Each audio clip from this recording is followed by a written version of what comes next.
আসসালামু আলাইকুম দর্শক বন্ধু, আপনারা ইতিমধ্যে দেখেছেন আমি বিভিন্ন পর্যটন কেন্দ্র, বিভিন্ন দর্শনীয় জায়গা নিয়ে ভিডিও করেছি। তো আজকে এমন একটি ইন্টারেস্টিং জায়গায় চলে এসেছি। সেটি হচ্ছে এটার লোকেশন হচ্ছে রাজশাহীর তানোর উপজেলার কালীগঞ্জ বাজার থেকে একটু ভিতরে। গ্রামের নাম হচ্ছে সরঞ্জাই। তো আপনারা দেখতে পাচ্ছেন আমরা এখন যেখানে অবস্থান করছি, পিছনে দেখতে পাচ্ছেন এটি হচ্ছে বোতল দিয়ে তৈরি করা বাড়ি। তো আজকে এই বিষয়ে আলোচনা করব, চলুন শুরু করা যাক।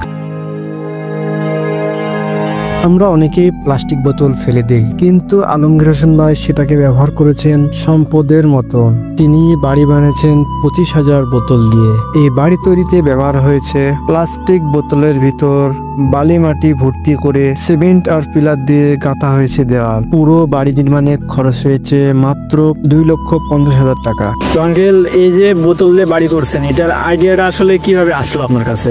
এটা আমার আইডিয়া আসলো আপনার ধরলেন যে ফেসবুক দেখে আর ইউটিউব দেখে পুরোটা দেখছি যে টেকসই এবং মজবুত। আর আপনার গরমের সময় হলো ঠান্ডা হয়ে থাকছে রুমটা, আর ঠান্ডার সময় গরম হতেছে। তারপরে হলো আপনার ইটের চেয়ে হলো মজবুত হবে বেশি। এই আইডিয়া থেকে দেখে আমি করছি। এটা আপনি ইউটিউব বা ফেসবুক থেকে দেখছেন, দেখার পরে এটা আইডিয়া পাচ্ছেন। তো এখন কেমন লাগছে বাড়িটা? আমার তো ভালো লাগে। এখন কাক কেমন লাগে বুঝছেন? আসলে এই জন্য আমাদেরও আশা দেখার জন্য আসলে বাড়িটা কেমন। আচ্ছা দেখেন, সমস্যা নাই, কিন্তু এটা করলে কি আপনার হলো ইটের চেয়ে অনেক গুণ মজবুত। কারণ জাপানে এই বাড়িটা হলো বেশি চলে, জাপানি প্রযুক্তি কিন্তু এই বাড়িটা।